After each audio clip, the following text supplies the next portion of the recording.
Channel Hindi खबर, आपके साथ मैं अतुल अग्रवाल हूं और इस वक्त हमारे साथ हैं दिल्ली सरकार के कद्दावर मंत्री माननीय गोपाल राय साहब। गोपाल जी, हिंदी खबर पर बहुत बहुत स्वागत आपका। आपका भी बहुत बहुत धन्यवाद। क्या चल रहा है आजकल? बहुत सारे विभाग आपके पास हैं, वन है, पर्यावरण है, वन्य जीव है, सामान्य प्रशासन है, विकास है, और उससे ज़्यादा टेलीविज़न पे अलग अलग मुद्दों पर जब हम विपक्षियों के ऊपर दहाड़ते हुए, मोदी सरकार को घेरते हुए आपको देखते हैं तो लगता है कि जिम्मेदारी इन पदों, इन विभागों से कहीं ज़्यादा है, कहीं बड़ी है। देखिए, मैं तो आम आदमी पार्टी का एक वॉलंटियर था जी, हूँ और रहूँगा, और उसी हैसियत से जो भी ज़रूरी काम होते हैं उन कामों को करने की कोशिश करता हूँ। अगर जहाँ तक मेरा रोल है, सरकार हो, संगठन हो, मैं एक मिडिल बैट्समैन की तरह काम करता हूँ। मेरे आगे भी छक्के लगाने वाले हैं, मेरे पीछे भी खेलने वाले हैं। जहाँ चीज़ें बिगड़ने लगती हैं वहाँ से मेरी जिम्मेदारी शुरू हो जाती है। राहुल द्रविड़ की तरह single double single double single double टिके रहना है। जरूर, क्योंकि टीम को जीत दिलानी है। जी, आपका जो जीवन है, राजनीतिक जीवन, उसकी शुरुआत जो है वो आप मऊ से हैं। लखनऊ यूनिवर्सिटी के दरमियान आप कम्युनिस्ट पार्टी से आपने शुरुआत की और आज यहाँ तक आप पहुँचे। आप वहाँ तमाम पदों पर है, छात्र संघ वगैरह की छात्र राजनीति की आपने, विश्वविद्यालय लेवल पे, अलग अलग जगहों पे।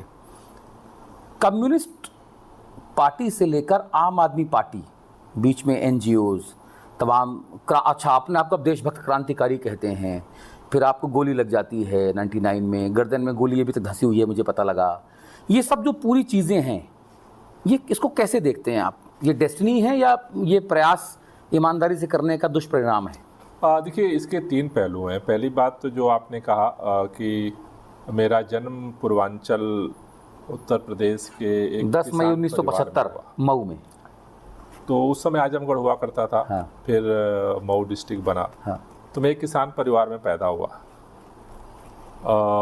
इंटरमीडिएट तक मैं मैथ का स्टूडेंट था, साइंस का स्टूडेंट था। उसके बाद लखनऊ आने से पहले मेरी यात्रा इलाहाबाद की तरफ गई। अच्छा। और ग्रेजुएशन में मैंने एडमिशन लिया इलाहाबाद विश्वविद्यालय में। मैंने ग्रेजुएशन इलाहाबाद विश्वविद्यालय से किया, और एक सपना था एक किसान परिवार में पैदा होने का कि मुझे आईएएस बनना है। और इलाहाबाद में इसीलिए गया, उसकी तैयारी करनी है। हिंदी, फिलॉसफी और एंशिएंट हिस्ट्री, 3 सब्जेक्ट लिए, जिसमें उस समय इलाहाबाद विश्वविद्यालय में फिलॉसफी और एंशिएंट हिस्ट्री सिविल सर्विसेज के लिए स्कोरिंग सब्जेक्ट होते थे। जितने हमारे वहाँ सीनियर्स थे जिनसे हमने बात की, उन्होंने बोला ये सब्जेक्ट लो, तो साइंस मैंने छोड़ दिया और फिलॉसफी और एंशिएंट हिस्ट्री का स्टूडेंट बना और तैयारी करने लगा। तो कहाँ रहते थे? Holland hall? हॉलैंड हॉल में भी कुछ दिन में रहा, लेकिन ज़्यादातर मैं डेलीगेसी में रहा। अच्छा। और वहाँ पर जो हमारे ज़िंदगी में आईएएस बनने का जो सपना था, 92 में जब ये मंदिर मस्जिद का जब विवाद शुरू हुआ, और उस दौरान जिस तरह से कत्लेआम शुरू हुआ, वहाँ पे इलाहाबाद में भी धारा 144 लागू कर दी गई। बहुत सारे इलाकों में कर्फ्यू लागू कर दिया गया। और पूरे जब उस समय देश में हाहाकार मचा था, उस समय मेरे मन में, और मैंने देखा कि अधिकारी बेबस है। हमारे जो रोल मॉडल थे वो आईएएस अधिकारी हुआ करते थे, और आईएएस अधिकारियों को हमने राजनीति के सामने बेबस और लाचार देखा। उस समय मेरे मन में फिर विचलन पैदा हुआ और तैयारी हमने छोड़ दी, और एक संकल्प लिया था कि जब तक अगर सोच लोगों की नहीं बदलती है, समाज में चिंतन में परिवर्तन नहीं होता है, तो आप पद जो भी हासिल आप कर लें, ठीक है, प्रशासनिक ओहदे पर आप कहीं भी पहुंच जाएं, आप वो चीज़ नहीं कर सकते हैं। आपको एक मजबूरी की ज़िंदगी को आपको जीना पड़ता है। और वो पल जो था 1992 का, उसके बाद हमारी ज़िंदगी पलटी, और हमने सारे अपने आईएएस के नोट्स, तैयारियां, पुस्तकें उठा करके जो है वो रखी, और उसके बाद फिर मैंने पलट के नहीं देखा। मुझे याद है कि उस समय कर्फ्यू लगा हुआ था, और चारों तरफ जो है एक अराजकता का माहौल था।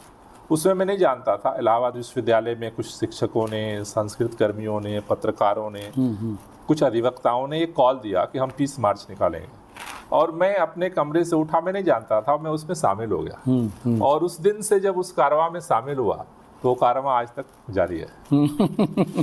आपको लगा कि भाई जिनके सामने आईएएस अधिकारी भी बेबस लाचार हो जाएं, चलो मैं वही बन जाता हूँ? निश्चित रूप से उस समय एक बात मन में आई कि आईएएस बनने की लिमिटेशन मुझे समझ में आई, और वो चीज़ समझ में आई कि देश के अंदर जितनी लंबी कुर्बानी के बाद, इतने लंबे स्वतंत्रता संग्राम में लोगों ने शहादत दे करके जो मूल्य जिस तरह से इस देश को एक किया, तो देश तो हमारा बिखरा हुआ था, अलग अलग राज्य, अलग अलग नवाब, अलग अलग लोगों की रियासतें अलग अलग, लेकिन एक लंबी प्रक्रिया के दौरान हमारी मानसिक एकीकरण हुआ और फिर संविधान के द्वारा वो प्रशासनिक एकीकरण भी हुआ। लेकिन सोच में जिस तरह की नफरत के बीज उस समय हमने देखे थे और उसका उबाल देखा था, उसके बाद लगा कि एक नए सिरे से भारत को खड़ा करने के लिए एक परिवर्तन की जरूरत है, एक नए सिरे से ऐसी देशभक्ति को खड़ा करने की जरूरत है जो लोगों को जोड़ती हो, तोड़ती ना हो। और वो बीजारोपण जो है वो अलग अलग, वहाँ से मैं लखनऊ विश्वविद्यालय आया, फिर वहाँ से दिल्ली, फिर अन्ना जी का आंदोलन, फिर आम आदमी पार्टी, और अब तक की वो यात्रा जारी है। जी, इंडिया बना लिया है आप लोगों ने मिलके, I.N.D.I.A, ऐसा बीजेपी वाले कहते हैं, उसको इंडिया नहीं बोलते हैं, वो डॉट डॉट डॉट लगाते हैं। तो आपने इंडिया बनाया तो उन्होंने इंडिया का नाम जो है वो बदल के अब भारत करने की तरफ आगे बढ़ चले हैं। प्राचीन नाम है, अच्छी बात है, कोई बुराई नहीं है इसमें। तो क्या अरविंद केजरीवाल जी जो आपके मुखिया हैं, संयोजक हैं आम आदमी पार्टी के, जो दिल्ली के मुख्यमंत्री हैं, आप लोगों के रोल मॉडल हैं, क्या इंडिया वाले I.N.D.I.A डॉट वाले, इंडिया वाले, उनको प्राइम मिनिस्ट्रियल कैंडिडेट मानने को तैयार हैं? पहली बात तो यह है कि इंडिया का जो गठन है वो प्रधानमंत्री बनने के लिए नहीं हुआ है। प्रधानमंत्री तो पहले भी रहे हैं, प्रधानमंत्री मोदी को हटाने के लिए हुआ है। आज प्रधानमंत्री मोदी हैं, मोदी से व्यक्तिगत किसी को एलर्जी नहीं है। अच्छा। लेकिन माननीय प्रधानमंत्री नरेंद्र मोदी जी की सत्ता संचालन के दौरान जिस तरह से इस देश के अंदर लोगों की आर्थिक कमर टूटी है, जिस तरह से महंगाई से लोग त्राही त्राही हैं, प्रधानमंत्री उसका समाधान बताने को तैयार नहीं है, बोलने को तैयार नहीं है। देश में जिस तरह से बेरोजगारी बढ़ी है, प्रधानमंत्री बोलने को तैयार नहीं है।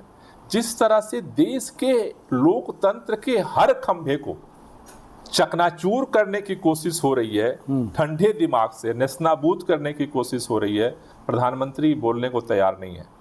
और ऐसे हालात में जो देश के ऊपर संकट है, क्योंकि देश में जो लोकतंत्र का आज सारा जो आप परिदृश्य देख रहे हैं वो एक दिन में नहीं बना है, लंबी विरासत है हमारे शहीदों की, स्वतंत्रता संग्राम सेनानियों की, उसकी वो उपज है।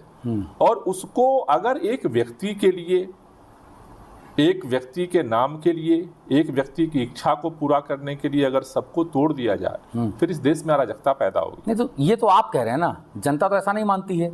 अगर आप लोगों की बातों से जनता सहमत होती तो जनता मोदी जी को स्वतः हटा देती है, आप लोगों को इतना प्रयास ही नहीं करना पड़ता। जनता मोदी जी के साथ खड़ी हुई है, आप मोदी जी के खिलाफ खड़े हुए हैं। मेरे ख्याल से अगर आप देखने की कोशिश करें तो चीज़ें बदलती रहती हैं इस देश के अंदर। अगर आप देखें तो कांग्रेस का लंबे समय तक सरकार रही है, लेकिन जनता जब खड़ी होती है तो उसके प्रतिनिधि भी, उसकी आवाज़ भी खड़ी होती है।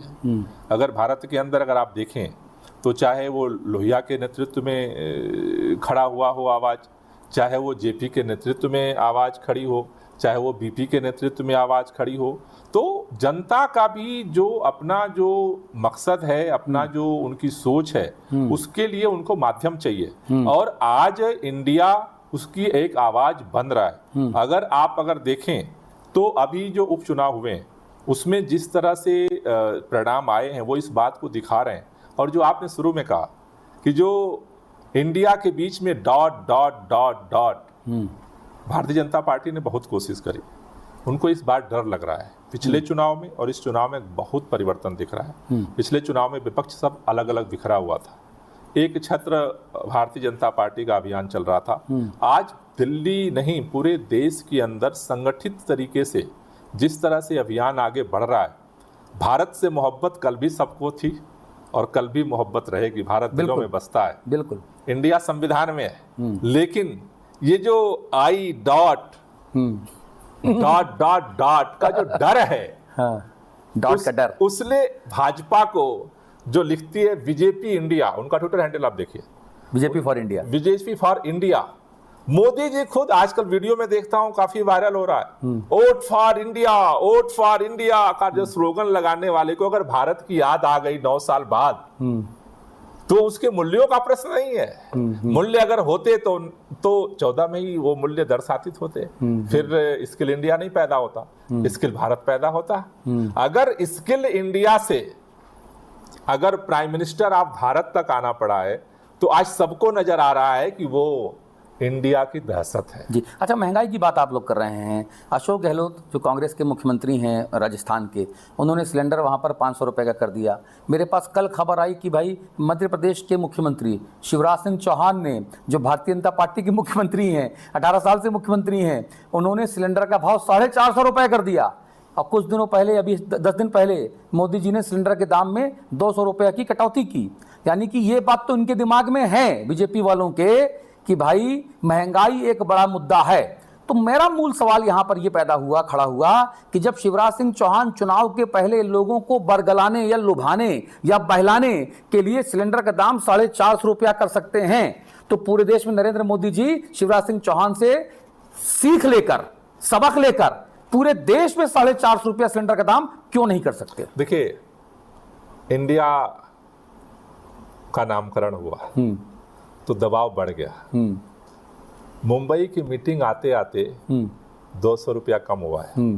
जिस दिन ये सीट शेयरिंग फाइनल हो जाएगी 400 रुपये कम कर देंगे वो। ये जो डर है, हार का डर, इस देश में भारतीय जनता पार्टी के ऊपर सर्वे से लेकर के और सर्वोच्च नेतृत्व तक सब जगह एक ही बात दिख रही है कि अगर चूके तो जनता इस बार सबक सिखा देगी, क्योंकि उसको अब साथी मिल गए हैं, उसको मंच मिल गया है जहां से वो अपनी ताकत को दिखा सकती है। पिछले चुनाव में भी जनता ने अपना मत व्यक्त किया था। भारतीय जनता पार्टी को जो मत मिले उसके खिलाफ ज्यादा मत पड़े थे। सर, ये तो हमेशा से होता चला रहा है, इसमें कौन सी नई बात है? उसकी बात क्या, वो जब मत संगठित हो जाते हैं, वो जब मत संगठित हो जाते हैं तो सत्ता के समीकरण को बदल देते हैं। तो आप संगठित कहाँ हैं? में हुआ सर, आप संगठित कहाँ हैं? अलग अलग बातें हो रही हैं। क्या ये माना जाएगा कि अगला चुनाव आप कांग्रेस के साथ मिलकर दिल्ली में लड़ेंगे? इस कांग्रेस को आपने नेस्तनाबूद कर दिया, साफ कर दिया। आपकी लड़ाई कांग्रेस के खिलाफ सबसे ज्यादा थी। नहीं, देखिए, पार्टियों के अपने अंतर विरोध हैं, रहेंगे, लेकिन जो इंडिया गठबंधन है उसका जो प्रयास है वो यही है कि सभी पार्टियां उन अंतर विरोधों को कम करते हुए एक कैंडिडेट के खिलाफ एक कैंडिडेट अपना खड़ा करें। बीजेपी कहती है कि साहब तो शंकर जी की बारात है, ये सांप सुंदर, बिच्छू, शेर, बकरी हैं, नेवला, सब एक साथ आ गए, भूत पिशाच चांडालने सब एक साथ आ गई हैं। बोले शंकर जी की बारात है, बोले इसमें कुछ नहीं होने जा रहा है। बाबा शंकर की बारात ने बहुत बड़े बड़े अहंकारियों को नेस्तनाबूद किया। तो वही तो बीजेपी करी। दूल्हा कौन है? शंकर बाबा कौन है इस बारात का? शंकर बाबा नहीं, शंकर बाबा के दूत ही बहुत काफी है बहुत लोगों को अहंकार को ध्वस्त करने के लिए। उनके जो ये सारे सेनापति हैं वही काफी हैं। इस लड़ाई का दूल्हा भारत की जनता है, पीपुल्स ऑफ इंडिया, हम भारत के लोग नहीं। सर, अंतर विरोधी तो नीतीश कुमार कहते हैं वो पीएम बनेंगे, ममता कहती है वो बनेंगे, केजरीवाल जी कहते कुछ नहीं है लेकिन मन मन भावे मूडी हिलावे, पीएम बनना चाहते हैं, वो 14 से उनके मन में ही है। और प्रियंका कक्कड़ कहती है, फिर आप कुछ और कह देते हैं। मेरा क्या कहना है कि देखो, मन में रहना एक बात है, रहना चाहिए, रहना चाहिए, रहना बुरी बात नहीं है। लेकिन अभी सबने सवाल प्रधानमंत्री बनने का नहीं है।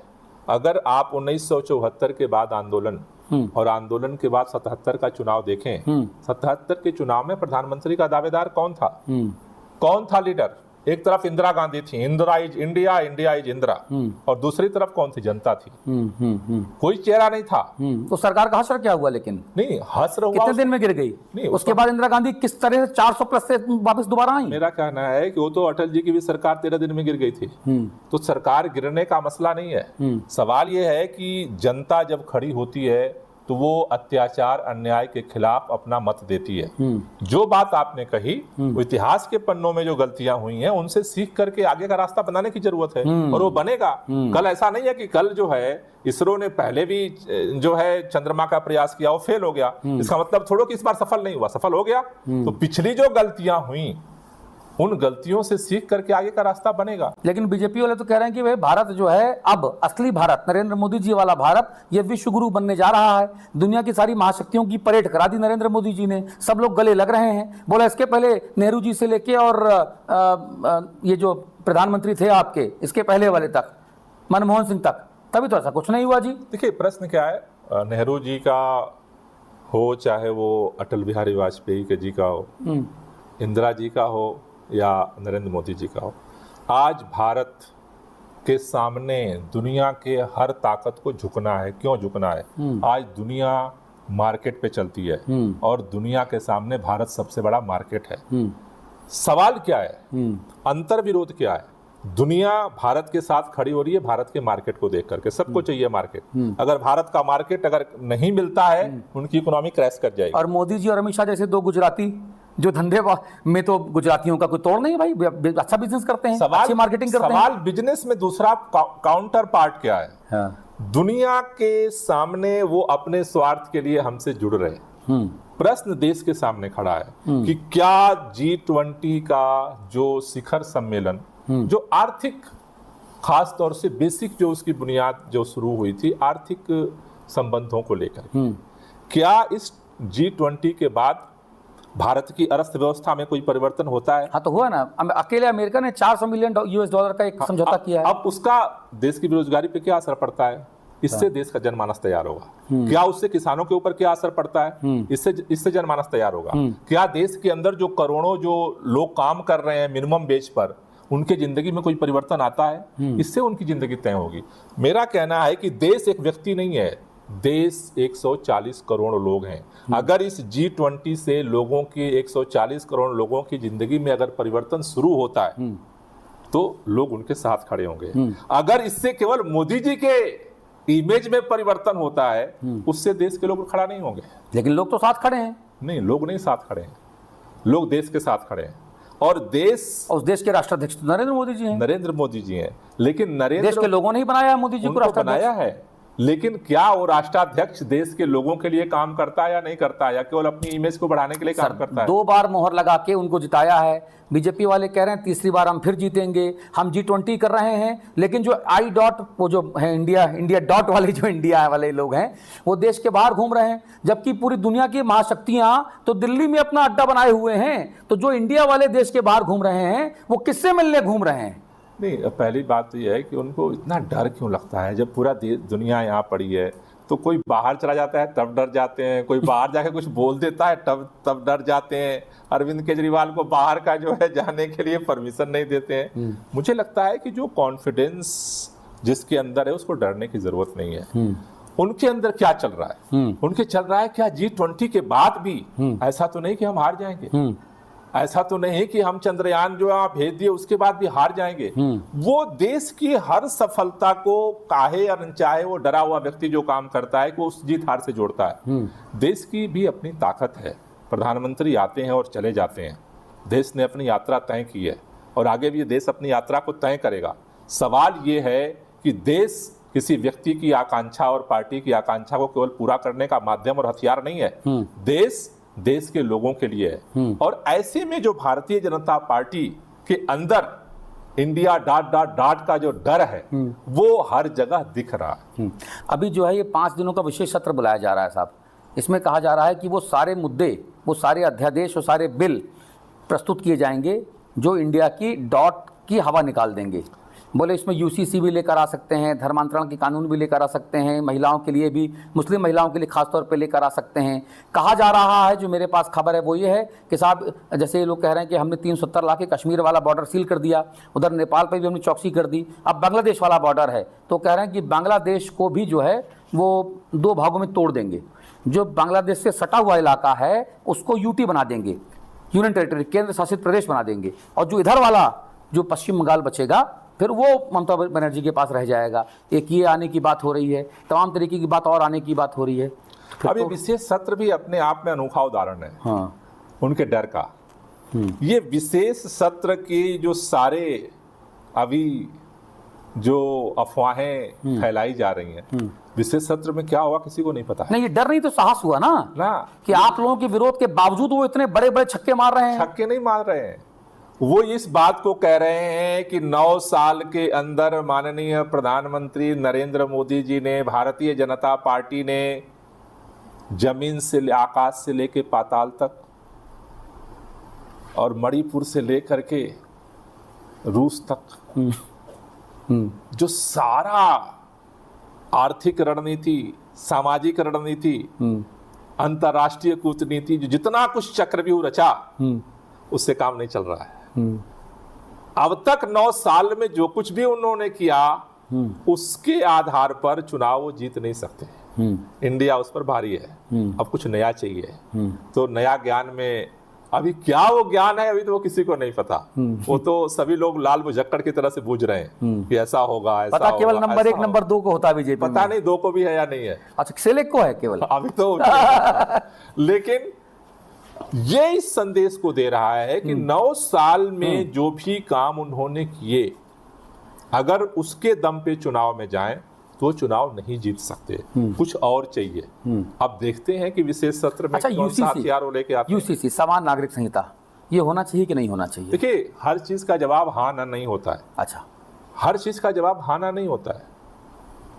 अगर आपको कोई भी नए सिस्टम को लाना है तो उस चीज को लाने के लिए इस देश, ये विविधता भरा देश है, एक गुलदस्ते की तरह एक देश है। सवाल ये नहीं है कि हाँ या ना, सवाल ये है कि जो कुछ भी करना चाहते हो, जैसे कृषि कानून आना चाहिए या नहीं आना चाहिए, किसानों का फायदा होना चाहिए या नहीं होना चाहिए, होना चाहिए। लेकिन जिस किसान के फायदे के नाम पर आप कानून थोप रहे थे वही आह कर रहा है, वही मरने जा रहा। वो सड़क पे भूखे पर से गर्मी बरसात जाड़े में सड़क पे पड़ा रहा, आपकी गोलियों से नहीं डरा। आप सोचो उसके अंदर क्या था। तो सवाल यह है कि सरकार जब अनुमान लगा करके कोई चीज निर्धारित करती है, उसके कंसर्न लोगों से डायलॉग होने की जरूरत है। अगर आप सच्चे मन से भारत के अंदर इसको लागू करना चाहते हैं तो यहाँ पर सिख भी हैं, यहाँ बौद्ध भी हैं, यहाँ आदिवासी भी हैं, यहाँ दलित भी हैं, यहाँ मुस्लिम भी हैं, यहाँ पारसी भी हैं, अलग अलग भाषा है, अलग अलग रूप है, अलग अलग कल्चर है। हिंदुओं के अंदर ही हजारों कल्चर है। तो मेरा कहना है कि अगर आप सचमुच लागू करना चाहते हो, केवल राजनीतिक जुमला नहीं है, तो आपको सबके साथ संवाद करना पड़ेगा। वो तो कह रहे हैं कि हम तमाम आपत्तियों को उसमें शामिल कर रहे हैं। नहीं कर रहे। अभी तक तो उनका भी तो ड्राफ्ट ही नहीं आया, सामने तो आए। नहीं, उत्तराखंड में तो लागू हो गया, बोल रहे हैं उसी का बड़ा रूप है, वृहद रूप है। नहीं, अब उत्तराखंड में जो लागू हुआ, उत्तराखंड पूरा देश नहीं है। उत्तराखंड इस देश का हिस्सा है। तो मुझे लगता है कि अगर आप ईमानदारी के साथ कुछ भी करना चाहते हैं, भारत ने एक संविधान तैयार किया ना, मंथन किया, उसमें से संविधान निकला, उसकी काफी अच्छाइयां हैं, जो जहां पर जरूरत पड़ती है नई परिस्थिति के अनुसार उसमें संशोधन भी होते हैं। मुझे लगता है कि भारतीय जनता पार्टी रियल में अगर कुछ करना चाहती है तो मुझे लगता है कि उसका रास्ता सबके साथ संवाद करके निकल सकता है। रही बात कि अगर वो हार के डर के सारे केवल जुमले हैं तो जुमले भी रह जाते हैं, इसका भी इतिहास है। अच्छा, 1 नेशन 1 इलेक्शन जो है सर, ये क्यों नहीं होना चाहिए? क्योंकि अभी मैं देखता हूँ कि भाई देश में 5 तरह के सक्रिय चुनाव होते हैं। प्रधानमंत्री चुनने का चुनाव, सांसदीय का चुनाव, उसके बाद उसी से चिपका हुआ है राज्यसभा का चुनाव, ठीक है। उसका मुख्यमंत्री चुनने का चुनाव होता है, विधानसभा का चुनाव, उसी से चिपका हुआ है विधान परिषद जिन जिन राज्यों में है उसका चुनाव, फिर त्रिस्तरीय पंचायत चुनाव आ जाते हैं, ग्राम पंचायत हो गया, नगर पालिका हो गया, फिर कॉरपोरेशन के चुनाव हो गए। तो जो मेरा अनुभव कहता है पिछले 25 साल का पत्रकारिता का, वो ये है कि भारत में 5 साल में 3.5 साल तो चुनाव ही होते रहते हैं। ये आचार संहिता लगी रहती है, पता लगा जो काम पहले होना है साहब क्यों नहीं हो रहा, भैया फलाने चुनाव की आचार संहिता लगी है। और अगर बीच में कोई माननीय मर गया, मान लीजिए भगवान के पास चला गया, अल्लाह ताला के पास चला गया, राम जी के पास चला गया, तो फिर ले उसमें भी एक और कहानी, जैसे संगरूर वाला भी हुआ है ना, या उसके जालंधर वाला हुआ, तो फिर आचार संहिता लग गई अपनी, फिर सारे काम रुक गए उतने दिन के लिए, 1.5 महीने के लिए। तो भाई 1 नेशन 1 इलेक्शन का मतलब ये हुआ कि भाई साहब एक बार में आदमी जाए, वहां 3 तरह की मशीनें रखी हो, एक सांसदी चुनने की, एक विधायक चुनने की, एक पंचायत वाले चुनने की। एक आदमी गया, अपनी ओपिनियन लेकर गया, बटन दबाया कि भाई ये प्रधानमंत्री के लिए, मतलब सांसद के लिए, ये विधायक के लिए, ये उसके लिए, और उसके बाद 2-3-4 महीने में सब निपट जाए प्रक्रिया, और फिर 4.5 साल, 4.25-5 साल सिर्फ काम होए और आप जनता से जवाब लो। ये क्यों नहीं होना चाहिए? देखिए, अगर 1 नेशन 1 इलेक्शन की जहाँ तक बात है तो इसके कुछ सकारात्मक पहलू हैं, इससे कुछ नकारात्मक पहलू हैं और कुछ हकीकत है। दुनिया के अंदर बहुत सारे ऐसे देश जो विकसित राष्ट्र की ऊंचाइयों को छू चुके हैं, उनके आगे बढ़ने में केवल वन नेशन वन इलेक्शन का रोल नहीं है। जहां तक भारत की बात है, भारत का जो लोकतांत्रिक ढांचा है, वन नेशन वन इलेक्शन तो हुआ ही था, गड़बड़ कहां से हुआ? तो 72 तक तो था, तो वो गड़बड़ कहां से हुआ? उसकी जो कॉम्प्लेक्सिटी है उसका समाधान तो निकालना पड़ेगा ना। आप जो कह रहे हो कि जैसे एक प्रधानी का बक्सा लगेगा, एक बीडीसी का बक्सा लगेगा, 2 एक जिला पंचायत सदस्य का बक्सा लगेगा, 3 फिर ब्लॉक प्रमुख का बक्सा लगेगा, 4 एक जो है जिला पंचायत अध्यक्ष का बक्सा लगेगा, 5 उसके बाद जो विधायक का बक्सा लगेगा, 6 उसके बाद सांसद का बक्सा लगेगा, 7 उसके बाद फिर जो है ये स्नातक वाले जो है परिषद में चुन करके आते हैं उनका बक्सा लगेगा, 8 वो भी सब जगह नहीं होते, विधान परिषद का बक्सा लगेगा, 9 फिर उसके बाद जो है राज्यसभा सांसद का बक्सा लगेगा, 10 एक मतदाता भारत की जो पूरी सामाजिक आर्थिक परिस्थितियां हैं वो एक ही तरह की नहीं है।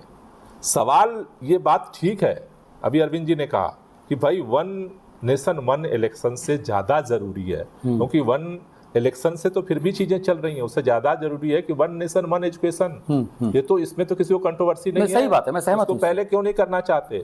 इस देश में हर आदमी को एक बराबरी का सम्मान क्यों नहीं मिलना चाहिए? तो नई शिक्षा नीति लेकर तो आए वो, उससे तो उस रास्ता नहीं निकला ना। नीति तो लेकर के आए, नीति कागज में लाना, वन नेशन वन इलेक्शन का प्रस्ताव भी आप पास कर लो, उससे हकीकत जमीन पे नहीं होती है, उतरती नहीं है। उनका कोई राजी फॉलो करने को तैयार नहीं है। ये तो ऑन कैमरा है। इतने लंबे समय तक गुजरात में माननीय नरेंद्र मोदी जी खुद मुख्यमंत्री थे, उसके बाद उनकी सरकार गुजरात में वो प्रधानमंत्री बन गए, डबल इंजन की सरकार हो गई। और डबल इंजन की सरकार चलने के बाद उनको जब आम आदमी पार्टी गुजरात में चुनाव लड़ने गई तो एजुकेशन मुद्दा बन गया। तो उनको एक टेम्परेरी जो है स्मार्ट जो है कमरा तैयार करना, क्लासरूम, फर्जी फोटो जो आप बता रहे थे, और उसके साथ फोटोशॉप करना पड़ा। तो हकीकत तो यही है ना। आप लोगों ने बड़ी बैंड बजाई भाई। सवाल क्या है कि देखिए, सवाल क्या है कि नियत क्या है। नियत अगर है तो रास्ता बन जाएगा। मेरा कहना है कि एक साथ चुनाव पहले भी हुए थे, आगे भी हो सकते हैं, लेकिन उसकी कॉम्प्लेक्सिटी है। कॉम्प्लेक्सिटी क्या है कि आप इस देश के अंदर अलग अलग जगह की आवाज को कुचल देंगे। अच्छा, इस वन नेशन वन इलेक्शन में, क्योंकि जो भी राज्य हैं वहां पर अगर वन नेशन वन इलेक्शन होता है तो अघोषित 5 साल की तानाशाही होगी। अघोषित 5 साल की तानाशाही। उसमें तो अभी भी है नहीं, उसमें अभी डर है सर। कहाँ डर है सर? अरे अभी आप जिसको चुन लिया वो गर्राता अरे घूमता है। अभी आपने बताया कि मध्य प्रदेश के अंदर 450 रुपए कम करना पड़ा। क्यों कम करना पड़ा? क्या डर है? क्या डर है? बैलेट का ही तो डर है, साफ हो जाएंगे। तो तब भी होगा ना सर? नहीं होगा, फिर वो 5 साल बाद होगा। 5 साल तक जनता क्यों नहीं सड़क पे आ नहीं सकते? जंतर मंतर इस देश के लोकतंत्र की आवाज की एक सार्वजनिक स्थल था। शाम होते गिरफ्तार कर लिया जाता है। वहां पे आप धरने पे भी नहीं बैठ सकते। शाम होते ही हटो वहां से। इस देश के अंदर आप सड़क पे अपनी आवाज नहीं उठा सकते, गिरफ्तारी हो जाएगी और बटन दबाने का भी अवसर खत्म हो जाएगा। तो अगर पूरे देश के अंदर देखो, ये कुल मिलाकर के धीरे धीरे तानाशाही की तरफ जाने के रास्ते हैं, खिड़की दरवाजे हैं, और वो खत्म होने के बाद फिर आदमी को 5 साल तक आप कुछ भी बोल नहीं सकते, कुछ भी आवाज नहीं उठा सकते। अभी तो ये हथियार है लोगों को कि जो राष्ट्रीय पार्टियां हैं उनको जाना पड़ रहा है चुनाव में, और जाना पड़ता है तो उनको सोचना पड़ता है, क्योंकि वहां का चुनाव हरा देंगे। और अगर 4 राज्यों में लोगों ने चुनाव हरा दिया तो केंद्रीय सत्ता पे सवाल पैदा हो जाता है। वो कहते हैं कोई सवाल पैदा नहीं होता, मेरे पास ईडी है, सीबीआई है, इनकम टैक्स है, बाकी मोटा भाई तो है ही। ईडी, सीबीआई, इनकम टैक्स, मोटा भाई नहीं छोटा भाई भी, सारे भी मिल जाए। आजकल छोटा भाई के पर ज्यादा प्यार है उनका मोटा भाई से। तो छोटा भाई कौन है भाई साहब? वो तो सबको पता है, प्यार बदल गया उनका। तो ऐसे में सारी ऊपर से जो स्माइल दिख रही है ना, फोटो प्लीज, फोटो में वो बोलते हैं ना स्माइल प्लीज। चीज आज भारतीय जनता पार्टी के नेताओं के सारे चीज के बात की सुराग तो सर्वे से आती है ना, वो सर्वे ने जो है सर्वोच्च नेताओं को बेचैन कर रखा है। ये लाइन सही पकड़ लिया आपने। सर्वोच्च नेता बेचैन है सर्वे से। हाँ। और अभी देखो घोसी में भी दिखाया। हाँ। आपको बताऊं पूरी केंद्रीय टीम गई थी वहां चुनाव लड़ाने। पूरी केंद्रीय टीम थी, पूरा मतलब पूरा अमला जमला सारा घोसी में बैठा हुआ था। लोग कह रहे हैं नहीं, योगी जी ने समर्थन नहीं किया इसलिए हार गए। तो मतलब कि राज्यों से फर्क तो पड़ता है। हाँ बिल्कुल पड़ता है। अभी आपने कहा ना राज्यों से फर्क नहीं पड़ता। हाँ। भाजपा के नेता कहते हैं। हाँ। मतलब राज्यों से फर्क पड़ता है। अगर राज्यों के सारे लोग अगर अलग अलग परिस्थिति में चले गए तो केंद्रीय सत्ता, देखिए एक बात आपको बता दूं, भारत की ताकत अनंत आदिकाल से सिंधु घाटी की सभ्यता से लेकर के और आज तक हमारी सामूहिकता में है। भारत के अंदर वेद भी पैदा हुए तो एक नहीं पैदा हुआ, चार पैदा हुए। दर्शन पैदा हुआ तो एक नहीं हुआ, 9 मान्य दर्शन है। बिल्कुल। चारवाक से लेकर के वेदांत तक। बिल्कुल। पुराण भी पैदा हुए तो 18 पैदा हुए, एक नहीं हुए। भारत की इसी में ताकत है। कल भी अगर भारत दुनिया के अंदर था अपने अस्तित्व में महानता में विविधता के कारण था, और कल भी भारत अगर दुनिया के अंदर अपनी ताकत को स्थापित करेगा तो विविधता के कारण। गुलदस्ता हमारी ताकत है। ठीक है, आप वेद की बात कर रहे हैं, दर्शन की बात कर रहे हैं, हिंदुज्म की बात हो जानी चाहिए। राम मंदिर भव्य और दिव्य बन रहा है। बताते हैं कि जाने 22 जाने 23 जनवरी को वो आम लोगों के दर्शन के लिए खोल दिया जाएगा। उसके बाद चुनाव होंगे, फिर बोरा भर वोट पे पड़ेगा। जय श्री राम है, बन गया काम। वो तो होगा ही होगा। लेकिन अब वो कहते हैं ना कि मथुरा काशी ये बाकी है, अयोध्या तो झांकी है। तब मथुरा पूरा बचा हुआ है और काशी विश्वनाथ बहुत शानदार बन गया है। अब बाजू वाला वो कहते हैं कि साहब यहाँ भी चल रहा है कानूनी मामला। तो आप लोग तो ये राम, महादेव, कृष्ण इनमें निपट लेंगे बोले, जो इंडिया डॉट वाले हैं। मुझे लग रहा है कि भारतीय जनता पार्टी बहुत दुविधा में है। हाँ। उसके आधे रणनीतिकार इस बात पर हैं कि इंडिया को हराने का एक रास्ता है कि भारत में नफरत फैलाई जाए धर्म के आधार पर।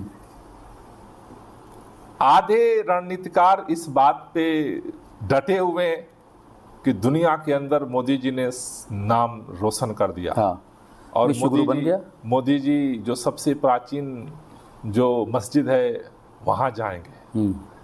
तो ये जो दो गुट बना हुआ है रणनीतिकारों का, एक कहता है मथुरा काशी की आवाज उठाओ, और दूसरा कहता है कि दुनिया में जा करके मंदिर मस्जिदों में जो है आप घूमो। क्योंकि दुनिया में जो छवि होती है वो तो सारा दुनिया के सभी नेतृत्व आए, अल्टीमेटली वो उन्होंने नमन किसको किया? रघुपति राघव राजा राम, पतित पावन सीताराम, ईश्वर महात्मा गांधी बापू। तो भारत का जो वैश्विक जो छवि है वो एकता में है, लोगों के सम्मान में है। भारत जुड़ता है, दिल जब जुड़ते हैं तो भारत की ऊर्जा पूरे दुनिया में प्रवाहित होती है। तो अभी भारतीय जनता पार्टी पहले तय तो कर ले कि उसकी रणनीति क्या होगी, उसके बाद हम रणनीति तय करें।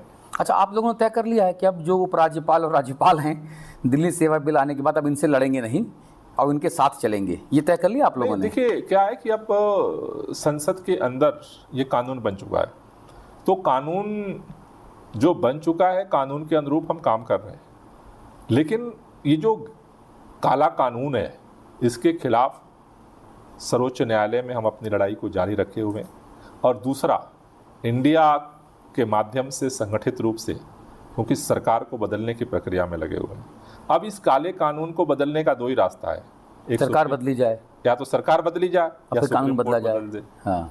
तो उन दोनों रास्तों पे काम करते हुए दिल्ली के लोगों के हितों के लिए जो भी हम काम कर सकते हैं इस काले कानून के रहते हुए, उसके लिए हम प्रयास कर रहे हैं। तो आपको लगता है कि कुछ बेड़ियां पड़ी हैं इस कानून के आने के बाद, आप लोगों की काम की जो रफ्तार है वो धीमी होगी? निश्चित रूप से धीमी हो रही हैं। सर से अभी जल बोर्ड है, अब जल बोर्ड के अंदर फाइनेंस पैसा सैंक्शन नहीं कर रहा है, सदन में मुद्दा उठ चुका, हर जगह मुद्दा उठ चुका। अभी सिविल डिफेंस के जो हमारे जो बसों में मार्शल लगे उनकी तनख्वाह नहीं मिल रही है। तो वो सारे तो देखो परेशानियां आनी है, और वो परेशानियां हैं, इसीलिए तो इतना इसके खिलाफ जो है लड़ाई लड़ी जा रही है। लेकिन अब जो परेशानियां हैं उनमें हमें दिल्ली के लोगों का हित हमारे लिए सर्वोपरि है। इन परिस्थितियों में हम क्या कर सकते हैं, हम उस पर फोकस कर रहे हैं और ये कानून खत्म हो, इसके लिए राजनीतिक तौर पर और कानूनी तौर पर दोनों लड़ाई को लेकर के आगे बढ़े। लेकिन अमित शाह कहते हैं कि अरविंद केजरीवाल की दिक्कत ये है कि भाई आपने चुनाव लड़ा पार्षदी का, अब बनना चाहते हैं प्रधानमंत्री। आपने चुनाव लड़ा जो है दिल्ली का, जो पूर्ण राज्य नहीं है, और बनना चाह रहे हैं प्रधानमंत्री, फुल स्टेट चाह रहे हैं आप।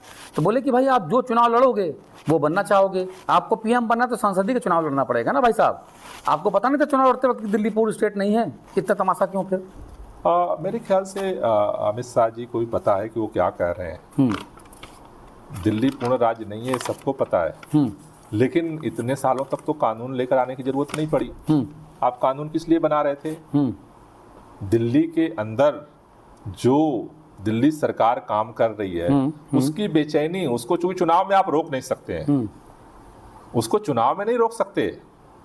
आम आदमी पार्टी को दिल्ली में चुनाव में आप हरा नहीं सकते, यहाँ भाजपा की सरकार नहीं बन सकती, इसलिए सारे कानून के माध्यम से बेड़ियां लगाने की कोशिश हो रही है। आपको याद होगा दिल्ली के अंदर नगर निगम का चुनाव मार्च में था, क्या नंगाई की थी भाई लोगों ने, ओ हो। और मार्च में जो चुनाव था उस चुनाव की प्रेस कॉन्फ्रेंस के लिए चुनाव आयुक्त ने जो है पत्रकारों को बुलाया, अब बाद में ऐन मौके पर रद्द कर दिया, और उसने रद्द नहीं करी, एक दिन रद्द करी, अगले दिन फिर बुलाया और उसमें घोषणा किया कि चुनाव नहीं होगा।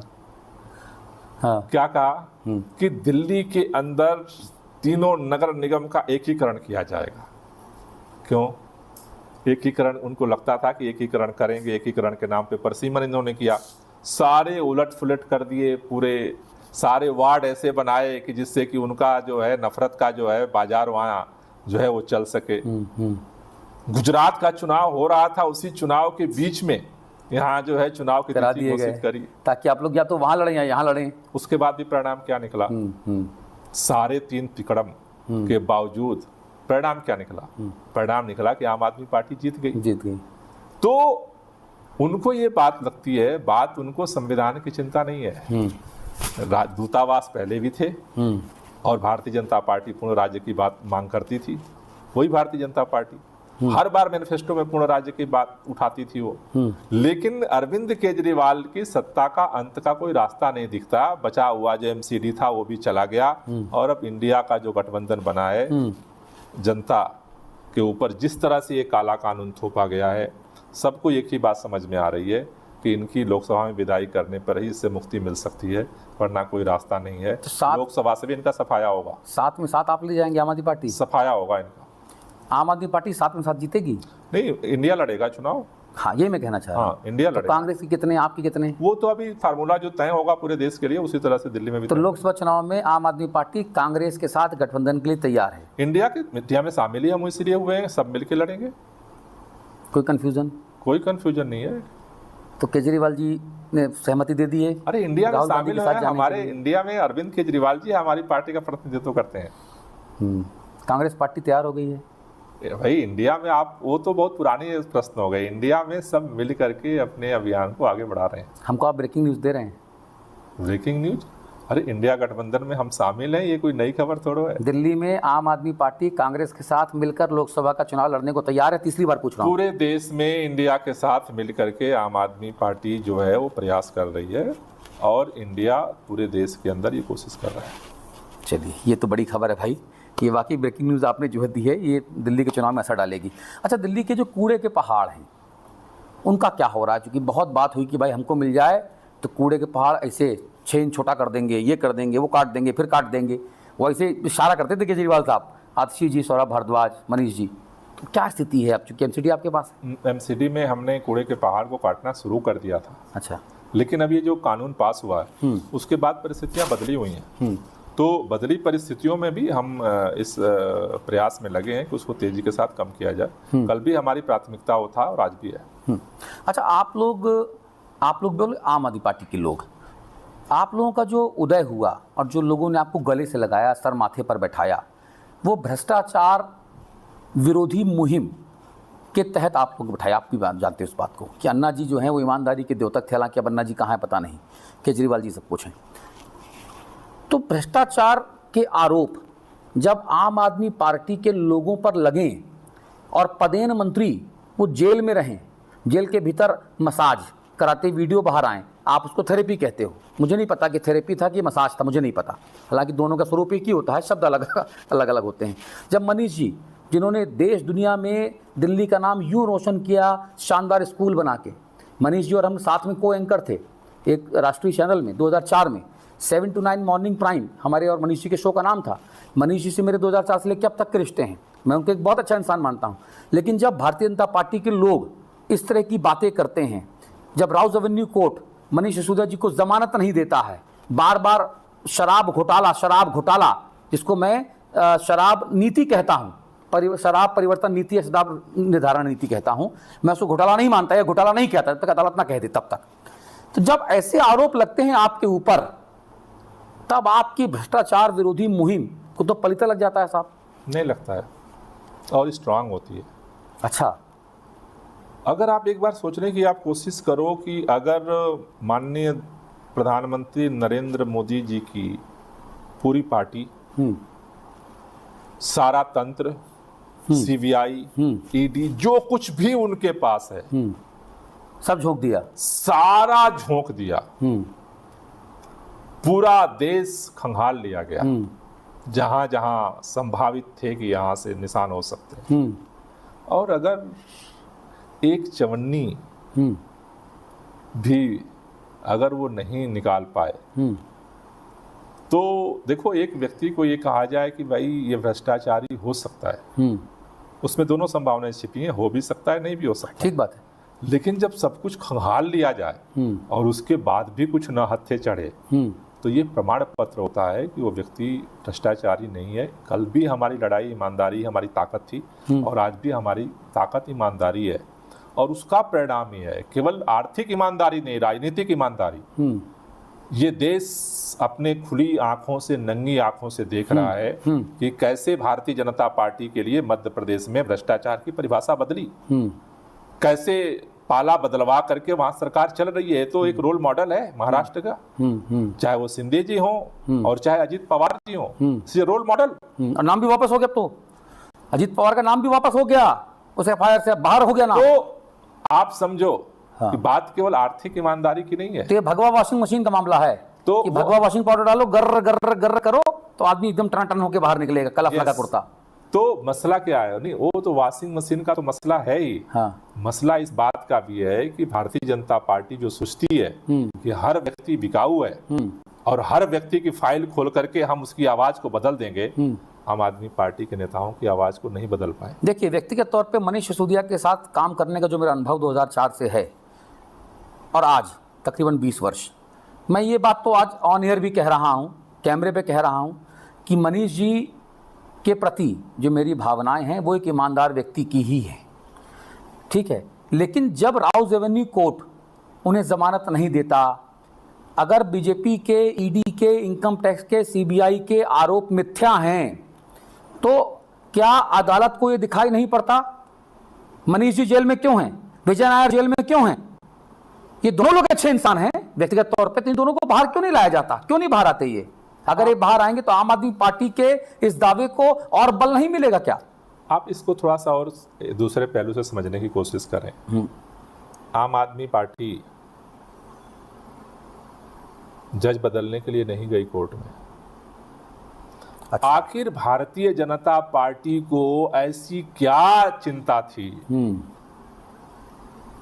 कि जज को बदला गया? भाई, कोर्ट का तो जज जिसको बदलवाया उन्होंने वो भी थे।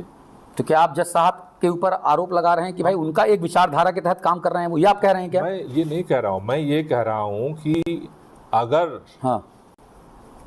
भारतीय जनता पार्टी को किस बात का डर था कि जज बदलने के लिए उन्होंने पूरी ताकत लगाई।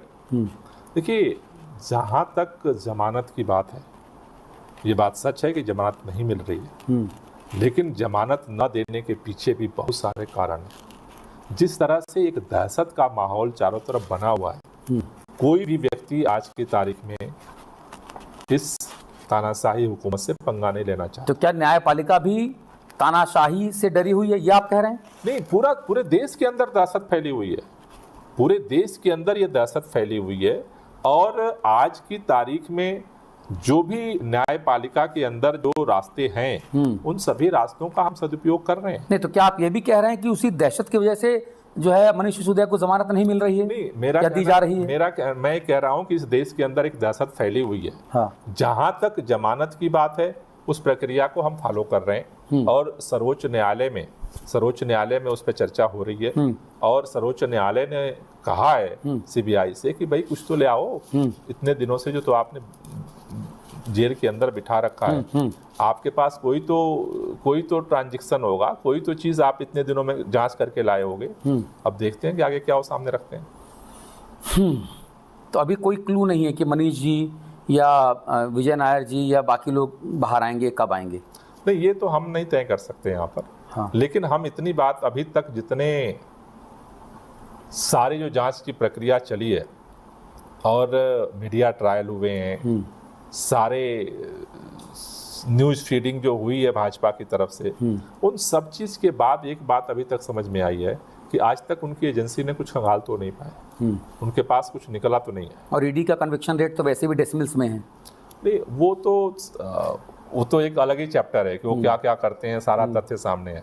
लेकिन आज सारे जांच एजेंसियों के सारे घोड़े दौड़ाने के बाद आज तक अगर कुछ नहीं निकला है, ये निश्चित रूप से एक बहुत बड़ी बात है। जी, लोग तो कह रहे हैं कि साहब राहुल सिंह के नाम पे संजय सिंह का नाम डाल दिया और जब संजय भाई ने नोटिस भेजा तो ईडी ने माफी मांगी, ऐसा आप लोग दावा करते हो? संजय भाई प्रेस कॉन्फ्रेंस में कहते हैं बहुत सारे तथ्य सामने आए हैं, जिस तरह से वहां पर लोग गवाहों को जो है धमकाया गया, थप्पड़ मारा गया, पर्दा फाड़ दिया, काम कैसे बताते हैं, फर्जी तरीके से नाम लिए गए। पता चला कि अभी जो है मतलब ईडी का अधिकारी को सीबीआई ने गिरफ्तार कर लिया। हाँ, 5 करोड़ की रिश्वत लेते तो हुए। वो तो सारे जो साइड स्टोरी है वो तो सारी चली रही है। हाँ। लेकिन उन सारी साइड स्टोरियों को छोड़ दीजिए, अगर आज माननीय प्रधानमंत्री नरेंद्र मोदी की सारी ताकत, जो कुछ भी उन्होंने जिस भी रूप में अर्जित की है, अगर वो आज तक कुछ नहीं पाई है तो निश्चित रूप से एक बड़ा संदेश। अच्छा, अब राजनीति के प्रदूषण से निकलते हुए दिल्ली के प्रदूषण की बात कर लेते हैं। पंजाब में चूंकि सरकार आम आदमी पार्टी की हो गई है, तो अब बीजेपी वाले कहते हैं अब पंजाब का धुआं नहीं आएगा दिल्ली, अब हरियाणा का धुआं आएगा। आम आदमी पार्टी बोला जी ढोल बजाती है ढोल, कि साहब पंजाब की पराली, पंजाब की पराली, पंजाब की पराली। अब आपकी सरकार बन गई वहाँ पर, तो अब नहीं कह रहे, अब हरियाणा की पराली, हरियाणा की पराली, हरियाणा का पानी बाढ़ में। तो बोले आप लोग ये क्यों करते हो ऐसा? पहली बात है कि आम आदमी पार्टी ढोल नहीं बजाती, आम आदमी पार्टी काम करती है और उसकी खुशबू चारों तरफ फैलती है।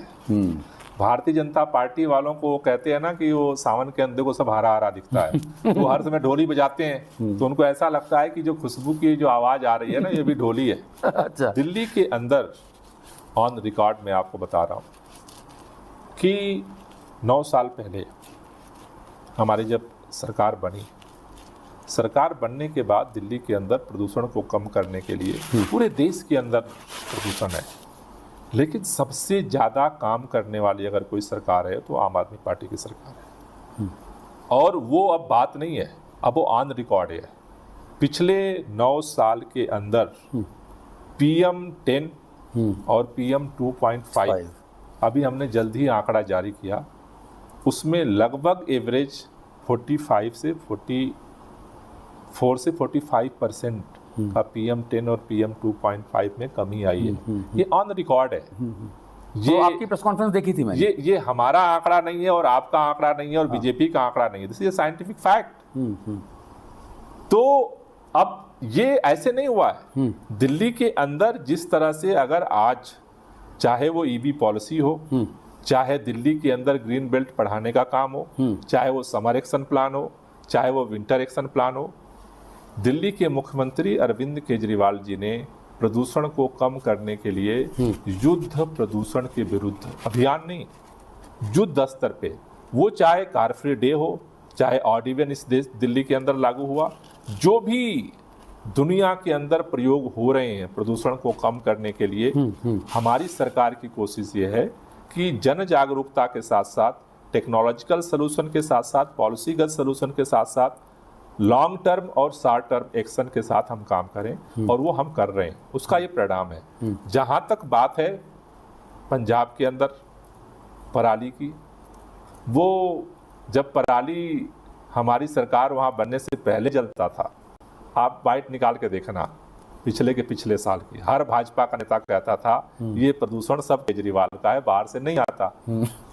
पिछले साल का बाइट निकाल के देखना, हर भाजपा का नेता कहता है कि ये पोल्यूशन पंजाब की वजह से है। हम नहीं करते। अरविंद केजरीवाल और भगवंत मान जी ने दोनों ने सार्वजनिक तौर पर यही दिल्ली में प्रेस जो है बयान दिया था कि पंजाब में हमारी सरकार बनी है, पंजाब की पराली कम करना हमारी जिम्मेदारी है और हम इसे कम करेंगे। पिछले साल 20% पराली पंजाब की कम हुई और इस साल उससे ज़्यादा कम होगी। उसके लिए हम प्रयास कर रहे हैं, जहाँ पर हमारी जिम्मेदारी होती है हम काम करते हैं। स्कूलों के अंदर हमने काम किया, उसकी खुशबू दुनिया में फैली। बिल्कुल। मोहल्ला क्लिनिक का हमने काम किया, उसकी दुनिया में फैली। आज अगर केजरीवाल की सरकार है तो उसका एक और सिर्फ एक कारण है, अपने काम के दम पर टिकी हुई सरकार है। इन सारे सत्ताधारियों का अहंकार अगर सारे हथकड़ियां लगाने के बावजूद भी अगर अरविंद केजरीवाल को यहाँ खत्म नहीं कर सकता, उसका एक ही नाम जो अमृत है वो है काम। काम हमने कल भी किया, आज भी कर रहे हैं और कल भी करेंगे। नहीं, मोहल्ला क्लिनिक का तो लाभ मैं बताता हूँ कि एक लड़की हमारे ऑफिस में काम करती है हिंदी खबर में नोएडा में, तो वो भी पिछले महीने बहुत ज़्यादा बीमार थी। तनख्वाह उसकी छुट्टी, जूनियर सी बच्ची है, बिहार से है। तो हमने उसको पूछा कि कहाँ तुम इतनी छुट्टी लेती हो भाई, क्यों नहीं आ रही हो? तो बोली साहब बहुत बीमार हूँ। तो उसने पर्चा भेजा। तो आम आदमी पार्टी का जो क्लिनिक है ना आपका, आम आदमी मोहल्ला क्लिनिक, उसके डॉक्टर का लिखा हुआ पर्चा था वो। तो मैं बड़ा, जिससे हम लोग ना कि पत्रकार थोड़ा बदमाशी ना करे तो पर्चा मंगा लेते, पर्चा भेजो। तो देखा तो पर्चा था। हम उसको फ़ोन लगाए, हमने कहा बेटा तुम वहाँ मोहल्ला क्लिनिक में दिखाई हो? तो बोली हाँ सर, अस्पताल जाने का पैसा नहीं है, तनख्वाह तो 12,000 रुपया है। तो हमने कहा अच्छा। हम कहा तो बेटा तुम्हारा क्या अनुभव रहा? तो उसने कहा मुझसे कि सर जितनी बढ़िया सुविधाएं, डॉक्टर का बढ़िया व्यवहार, बढ़िया दवाई, जितनी मदद हो सकती थी हमको वहाँ मिली, और अब वो सही होकर वापस आगे नौकरी कर रही है। तो ये तो मैं इस बात का मैं गवाह हूँ, प्रत्यक्ष मैंने देखा है किस तरीके से लोगों को फ़ायदा हो रहा है। तो मैंने कहा तुमसे वहाँ पे कोई पूछा गया कि तुम किसके रेफरेंस से आई हो या किसने भेजा है तुमको, या कोई पैसा कौड़ी लगा? बोला साहब कुछ नहीं लगा, एकदम थोड़ा टाइम लगा क्योंकि वहाँ पे लाइन बहुत लंबी थी, तो थोड़ा टाइम लगा। बोला बाकी इलाज बहुत अच्छा हुआ।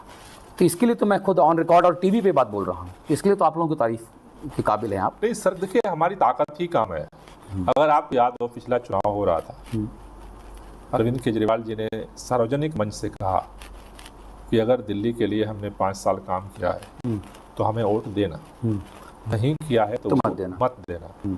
दिल्ली के लोगों ने फैसला किया कि नहीं हम वोट देंगे। आपको पता होगा उस समय पूरे देश में एक ही चुनाव हो रहा था दिल्ली का। बिल्कुल। उस समय और कोई चुनाव नहीं होता है। अमित शाह जी जो है गली गली घूम रहे थे दिल्ली के अंदर। लेकिन आज अगर अरविंद केजरीवाल की ताकत है तो वो काम की ताकत है, और इसी काम का डर है जो किसी तरह से चारों तरफ से कानूनी तौर पर एलजी के माध्यम से इस सिस्टम को लगाओ, एकीकरण कर दो एमसीडी का, इधर से करो, अधिकारियों पे दबाव बनाओ। इस सारा जो अभियान है उसका मकसद भी एक ही है, काम को रोको। क्यों? काम दिल्ली में हुआ और खुशबू पंजाब पहुंच गई। काम दिल्ली में हुआ, खुशबू गुजरात पहुंच गई। अगर ये खुशबू धीरे धीरे देश में पहुंच जाएगी तो फिर दिल्ली की तरह अगर झाड़ू एक दिन देश में चल गया तो ये जो खुशबू है, अब क्या ये मध्य प्रदेश, राजस्थान, छत्तीसगढ़, तेलंगाना, मिजोरम, जो 5 राज्यों के चुनाव इसी साल होने जा रहे हैं, क्या ये खुशबू वहां तक पहुंचेगी और क्या आप झाड़ू चलेगी इन 5 राज्यों में? देखिए, कोशिश हमारी सब जगह है, लेकिन हमारे पास सीमित ताकत है, सीमित संसाधन है और पैसा भी सीमित है। उसमें एक एक करके हम अपने काम को जारी रखे हुए हैं। हाँ। और जहाँ जहाँ खुशबू पहुँच जाएगी वहाँ के लोगों का भला होगा। बहुत अच्छा लगा आपसे बात करके, मुझे 1 घंटा हो गया और समय जो है वो पता नहीं चला। मन है कि और ज़्यादा बात करूं। आपको भी, मुझे बात करके आपको अच्छा लगा, बहुत बहुत शुक्रिया। लेकिन अब घड़ी की टिक टिक जो है वो इजाज़त नहीं दे रही है। तो इस इंटरव्यू के आखिरी हिस्से में सर, अगर कोई ऐसी बात जो मैं आपसे ना पूछ पाया हूँ और आपको लगता है कि यार ये बताया जाना ज़रूरी है, तो कैमरा आपकी तरफ से प्लीज़। हो गया, अब आपके कुछ सवाल में क्या छूटेगा। बहुत बहुत धन्यवाद हिंदी खबर से बात करने के लिए, और उम्मीद करूंगा कि जनहित में जो आप काम कर रहे हैं आपकी भावनाओं अनुरूप जमीन पे वो नतीजों में परिवर्तित हो। बहुत बहुत शुक्रिया आपका हिंदी खबर से बात करने के लिए। हिंदी खबर पर खबरों का सिलसिला लगातार जारी है। नमस्कार।